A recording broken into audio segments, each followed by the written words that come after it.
Hello everyone and welcome to our November channeled teachings 2025. We're going to return to the Star Guide messages, which we've been working on for a bit. But this time I wanted to explore with you the 33 teachings that are at the back of this book. So you can see the book, and then in this back section there's what the guides called the teachings. So the guides were really focused on the star beings were really focused on this idea of telepathy, as this is the thing that they would like us to work on at this stage in our development.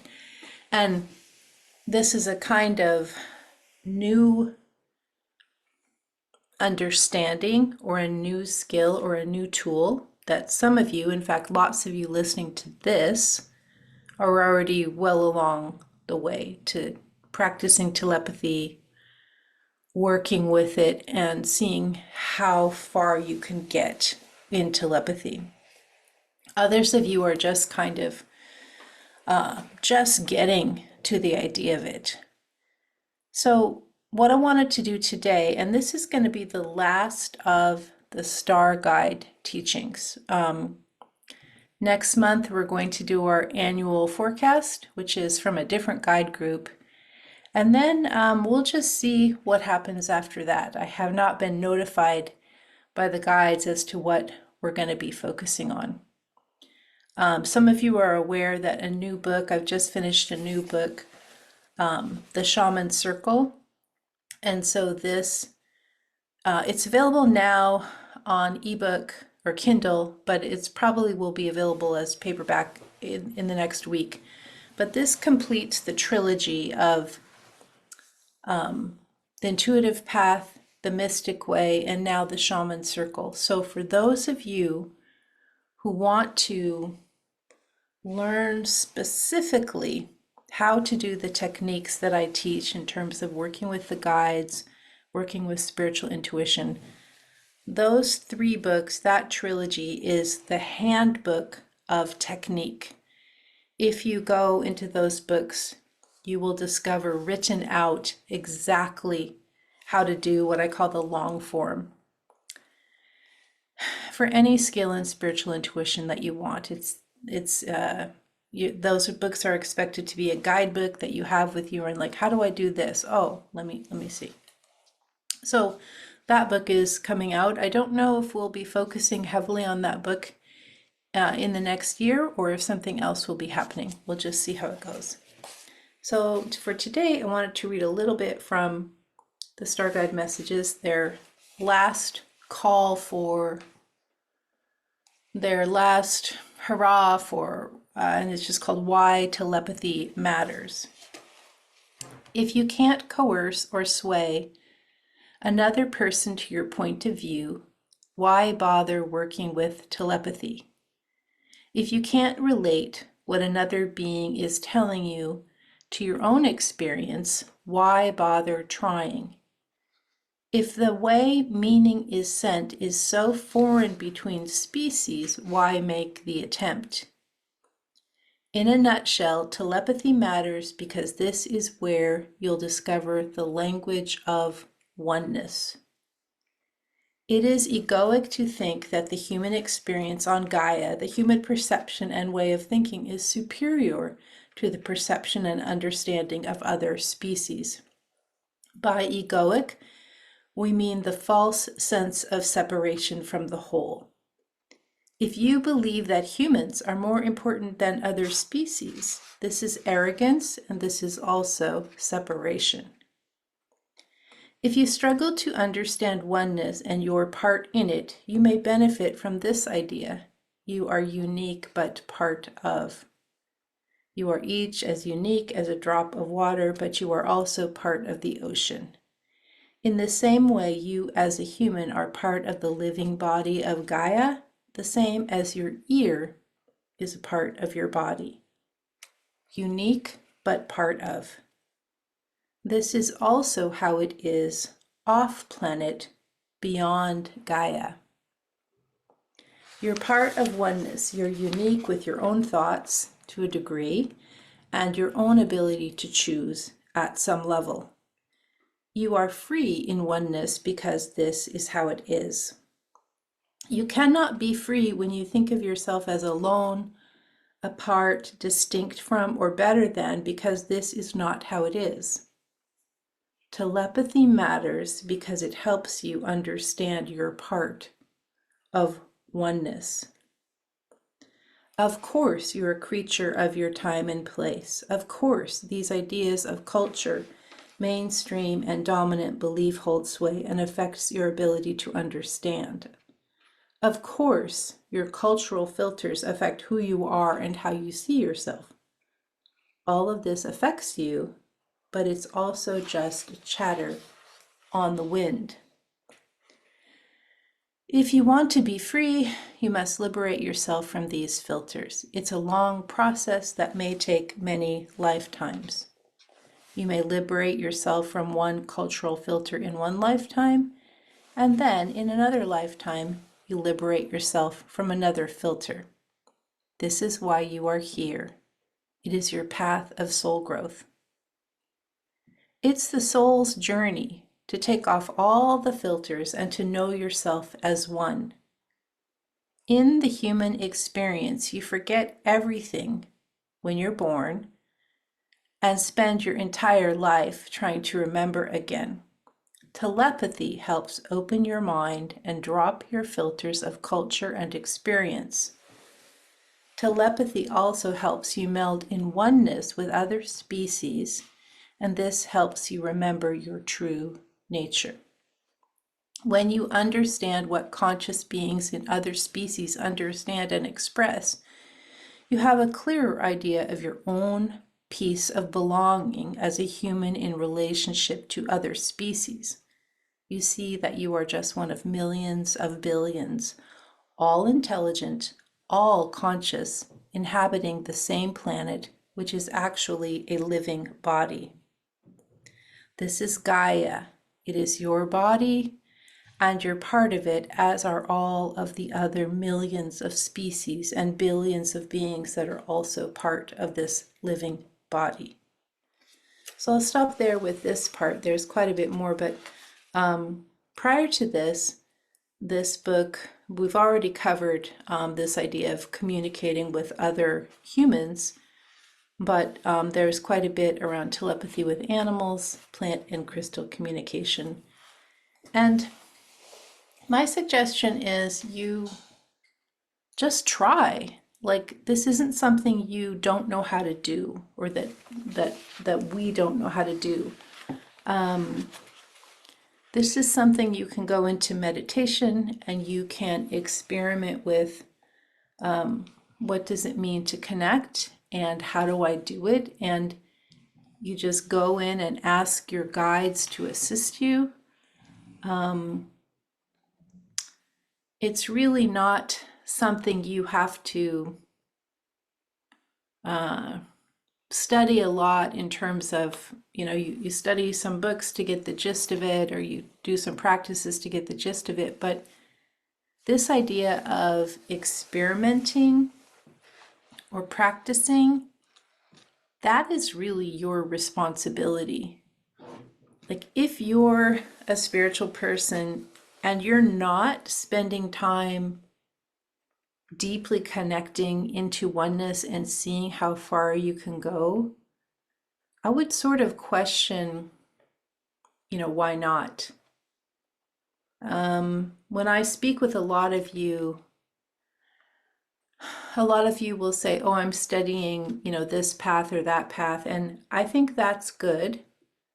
But some of the paths I hear you mention are really old systems that have been around a long time that don't really reflect where we are now. Some of these are really popular systems. Other people might say, oh, I don't have a meditation practice. I don't really work with the guides. I'm in nature a lot. That's what really, connects for me. And I would say that's not really enough. It's good, But nature is just, this frequency of oneness that you're calibrating to as a relief from the stress of the everyday, but you're just using nature almost as your self-care. It's not taking you further. It's not taking you as far as you would go. That again, I believe it's your sole responsibility if you're really here for soul growth. If you really get a practice, work with your guides, and just sort of surrender to all of the information and understanding and wisdom that's going to start coming in from that way. I also go into nature to recalibrate the body, but without this connection to the guides is my without this connection, that's a intentional state that you're doing daily. I think you're kind of missing some things that might be really beneficial. I'm just going to read, and again, I understand everyone's on their own path. I understand we're all doing the best we can. It's just a suggestion to sort of push yourself further, and in doing so, you're going to start to see this extremely expanded, exponential state of understanding will just start to come. So it's just like this little push to nudge to make this part of your life important. I'm just going to read a couple of these, and it's the same book, but these are the 33 teachings. So here's one. What is bypassing?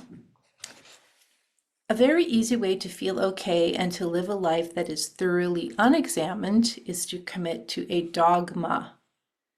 By this, we mean to attach fully to one or the other belief systems: political, business, medical, sport, social, religious, family, and even a radically modern belief system, and then to dedicate yourself to that belief.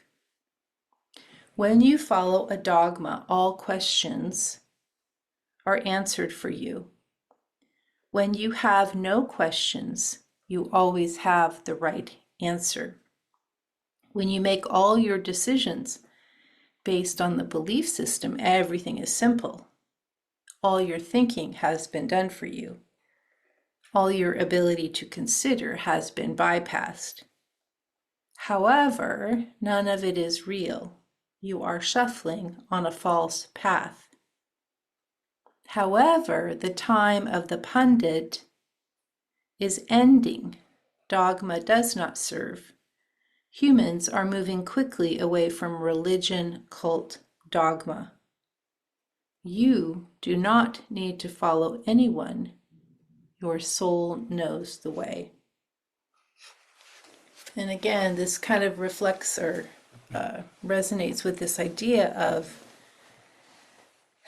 look at what you're following and check in if you've followed something new in a while, or check in if you even need to follow, but really working with your own ability as soul to connect to the soul wisdom that is actually waiting for you. This is a personal practice. Nobody has the answers except for in that space with you connecting with your guides. It's a harder path because we all just want to be in community and have groups and have, I don't know, we just want to do things in a more fun way, but this is where it is. This is where the pieces that you're actually looking for. I'm going to read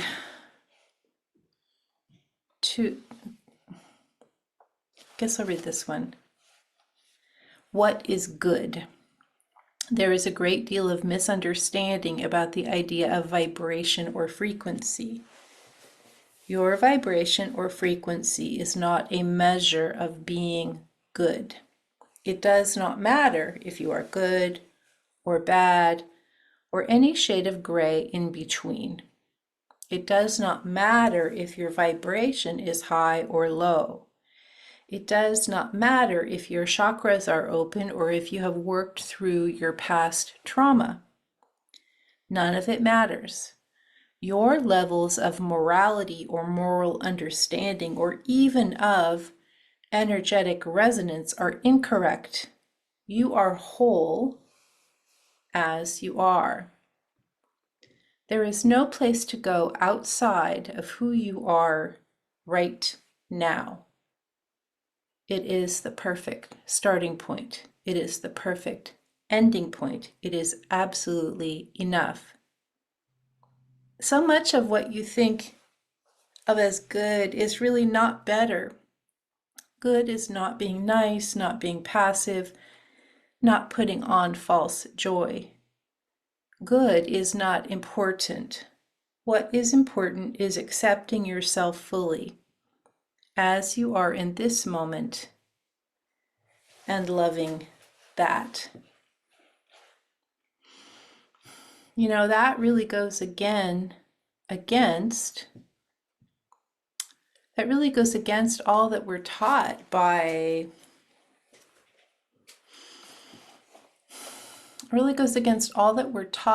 modern culture about how we should be, about what's desirable, about what the better way is. And they're just saying, yeah, none of that. It's just chatter on the wind. I'm going to read one more and then we'll end up for today's forecast or report. What's going on? When you pay attention, and by this we do not mean pay attention to the news or what your culture tells you, but instead to your own deep knowing, you will find it simple to forecast, predict, see into the past, and of course also see into the future. We would add, you can also see into parallel reality. You can access all of it. This is no surprise to those of you working this way already. It is easy to see what is really happening when you tune in. If you do not know how to do this, you will need to first let go of your misbelief. Your misbelief creates the veil. The veil does not exist when you let go of thought limitations. Also remember that this ability is innate in all of you. There is no need to let someone who you believe is higher or more advanced than you tell you what is real. You can, in fact, we advise that you must learn how to do this for yourself. Why swim in the river of misbelief when you can learn to tune in, learn to sense what is, and know for yourself? Why let others tell you what is when you are fully capable of leading yourself? Let go of any thought that tells you this isn't possible. It is possible. In fact, it is how the universe works. And I guess that's a great place to stop, sort of a culmination of the messages for today. What I suggest, a lot of you are probably listening or watching on YouTube or maybe listening on the podcast. And instead of just going to the next thing right now, what if you were to just take some space and close your eyes and sit and ask the guides to connect with you? And really just take some time to connect into whatever it is that your soul is wanting you to know. Whatever it is that your soul, as part of oneness, would you like you to understand. Instead of just going to the next bright, shiny object, instead of seeking the answer outside, just going in and checking in with your innate ability and beginning to use that. It's more fun to be distracted, but you won't find what you're looking for there. It's all just inner connection with the infinite. Alrighty, everybody. So for those of you, this is from the StarGuide messages. It's on Kindle, it's on paperback, and next month, we'll be doing our yearly forecast. and we'll just see what we'll just see what that has. Anyway, I appreciate your comments. Please subscribe, and I will see you next time. Thanks for listening.